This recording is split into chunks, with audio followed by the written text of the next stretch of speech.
Hello ladies and gentlemen, and welcome to the fourth episode.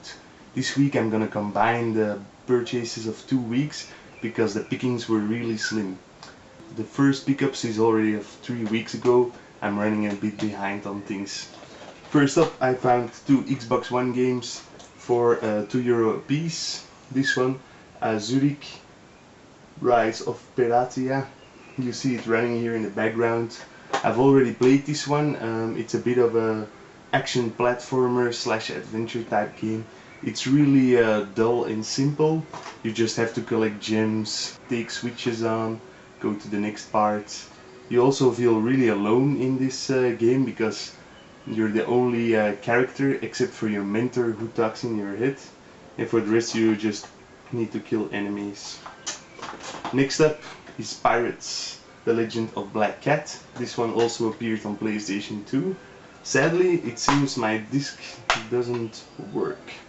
It looks pretty clean to me, but I don't know, it won't boot up. I'll try to get it cleaned. Hopefully it will work after that, because I was actually looking forward to this one. Then I found a reseller guy, so the games were a bit more expensive.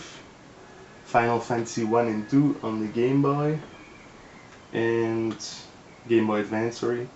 Kingdom Hearts Chain of Memories also on the Game Boy Advance. Initially he wanted €30 for the both of them. I got him down to 20 and then picked it up. So my next pickup is this Pong clone by Tandy. It's called the Electronic TV Scoreboard. Probably the worst name ever in console history. You can play 6 types of games. Pong, football, practice, skeet. This is shooting, and this is also shooting, and squash. The gun is also included. You can use it with batteries or on the AC adapter. Even the AC adapter came in its original box. So this one is probably going to go up on the cupboard just because I like this picture a lot. A friend of mine came by and we played it for almost 2 hours, so it's actually still a pretty fun thing to play. Also interesting is that the sound actually comes out of the system itself and not out of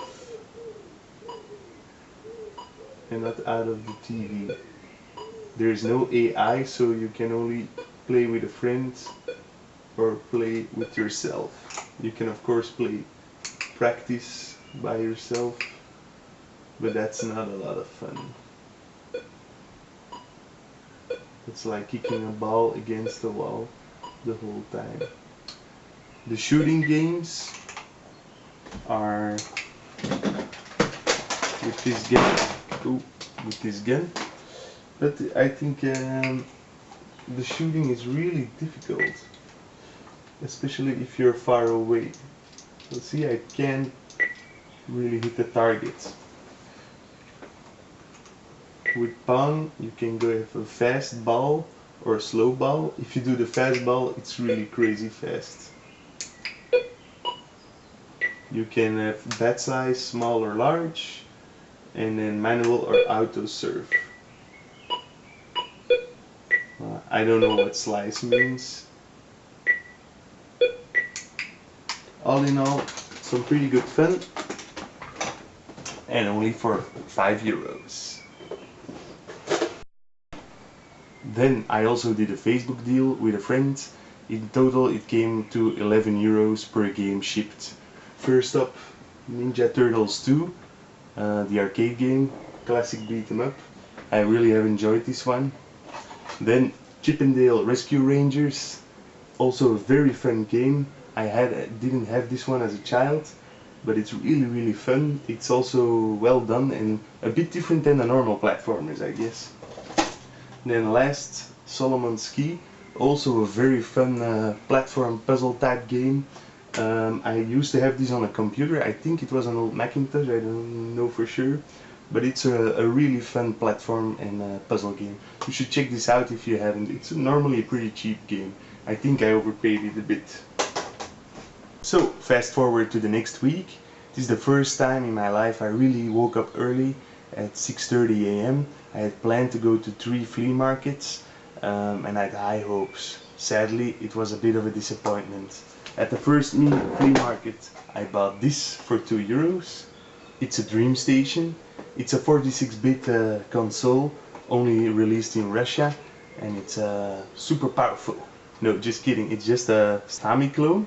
But this one is actually pretty nice because I have quite some bootlegs that don't run on my original Famicom, and they run on this baby.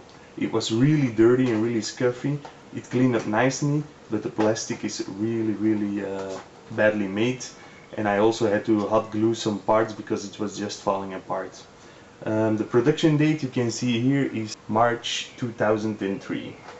On this 999 in one cartridge there are only 3 games: International Track and Field 2, Super Mario Bros. And Duck Hunt. But it's nice I didn't have this cartridge yet. I won't show you it because I plan to do a full Famiclone episode in the future. Then on the second flea market I found absolutely nothing, and on the third flea market I bought this from a reseller, House of the Dead 2 and 3, Return. I really love this series.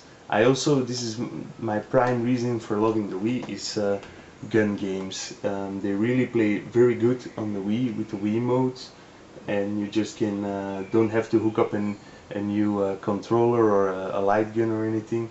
You can just play it anytime you want. So as the week was ending, this was looking to be the worst week yet of the summer. Then I went to a thrift store and they had some games, nothing too spectacular, but I found these two. It was €9 for 2 N64 games. Most were just football games or hockey games, but in between the stack I found these two, Brave Race 64 and Pokemon Stadium. Didn't have both of these yet, so I'm pretty glad to get them. So that's it for this week. Nothing too spectacular. Oh wait, I got one thing left for you guys. So you know what people did before the SP was released, or the Game Boy Micro? They were pretty desperate, and they installed things on their regular Game Boy Advance, like the Afterburner or the Halo Light. I have a Halo Light installed on mine. The seller told me it was pretty shitty, and damn, he's right. You can't really see anything on the screen, except if it's completely dark.